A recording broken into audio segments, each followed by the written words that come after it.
Hey,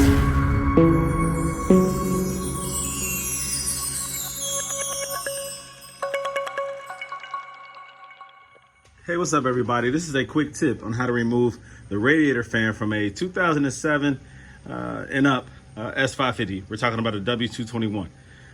This is an easier way to remove that fan. It's very difficult if you leave everything in place and you just try to remove it, of course. You do have to remove some hoses off the radiator. In my case, I decided to move the driver's side hoses, remove those. The one that connects to the thermostat and the upper radiator, everything on the driver's side. I did remove that. But it was still very difficult to remove the original fan, which is right there. I had to fight and tug and pull to get that out of there.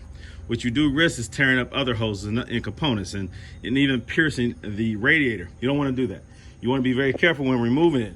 But I found an easier way to remove it and install the new one, and that is by loosening up this front piece right here. This is what runs along the front. I don't know, they call this a doghouse. This is what the upper radiator support. This is what is on top of the radiator. It also has the hood latches right here. You remove those 10mm bolts here, here, here, here, here, and that gives you that added space, that added clearance that you need in order to remove and install that radiator fan, because it's very tight right here, very tight. You need this extra space.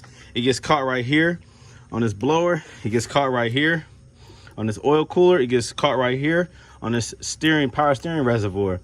You will damage the old fan trying to remove it.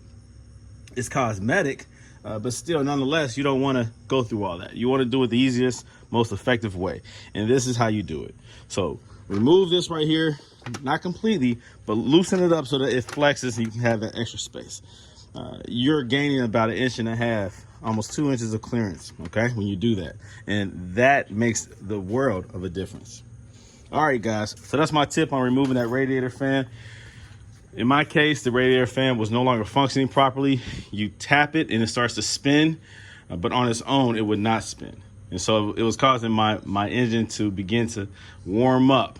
If I would have let it go, it could have overheated. So you don't want to do that. Don't want to do that. So that's a little quick tip. Again, this is my project, 2007 SIA, what is this, a S550 4MATIC. This needs a lot of work, and I'm still, working on it, still fixing every little issue one at a time. Sometimes it's worth it. The money that I have in it is definitely worth it. I can make profit if I decide to sell it, or I can just keep it. I don't know what I'm gonna do yet. Okay, guys, so there you go. Quick tip, let's keep it moving. Gold Element Auto Works. I'm out.